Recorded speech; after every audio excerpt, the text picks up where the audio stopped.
കാലത്ത് ഒരു കോളേജിലും തിരുവനന്തപുരത്ത് പോകാത്ത പ്രേം നസീർ സാറിനെ ശാരദയും കൂടെ ഒന്നിച്ചു കൊണ്ടുവന്ന് ഞാൻ.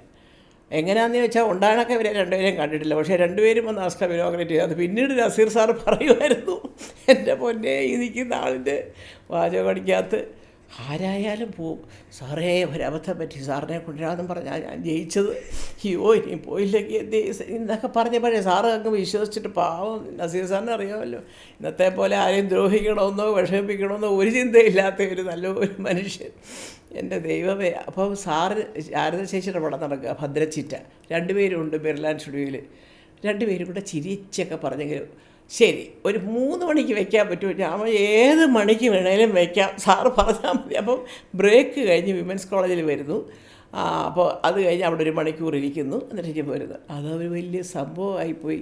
അന്നത്തെ കാലത്ത് നസീർ സാറും ഉർവശി ശാരദയും കൂടെ ഒരു കോളേജിൽ ഒന്നിച്ച് വരിക എന്ന് പറയുന്നത്, എൻ്റെ പൊന്നെ, അപ്പുറത്തെ ആർട്സ് കോളേജിലെ പിള്ളേർ വരെ ഞങ്ങളുടെ മതിലുണ്ടായിരുന്നു, അല്ലേ ടീച്ചേഴ്സും ചെട്ടി കേട്ടോ, ഇതെങ്ങനെ ഒപ്പിച്ചത് മല്ലി ഇവർ രണ്ടുപേരും. അപ്പോൾ ഞാൻ വല്ല മദ്രാസിൽ നിന്ന് പ്ലെയിനിലൊക്കെ കൊണ്ടുവന്നതൊക്കെ അതൊക്കെ നമ്മൾ അറിഞ്ഞ് തിരുവനന്തപുരത്ത് വരുന്നുണ്ടെന്നും ഷൂട്ടിംഗ് മെറിലാൻഡിൽ നടക്കുന്നുണ്ടെന്നും ഒക്കെ അറിഞ്ഞാൽ അതൊക്കെ വളരെ രസകരമായ ഓർമ്മകളാണ്.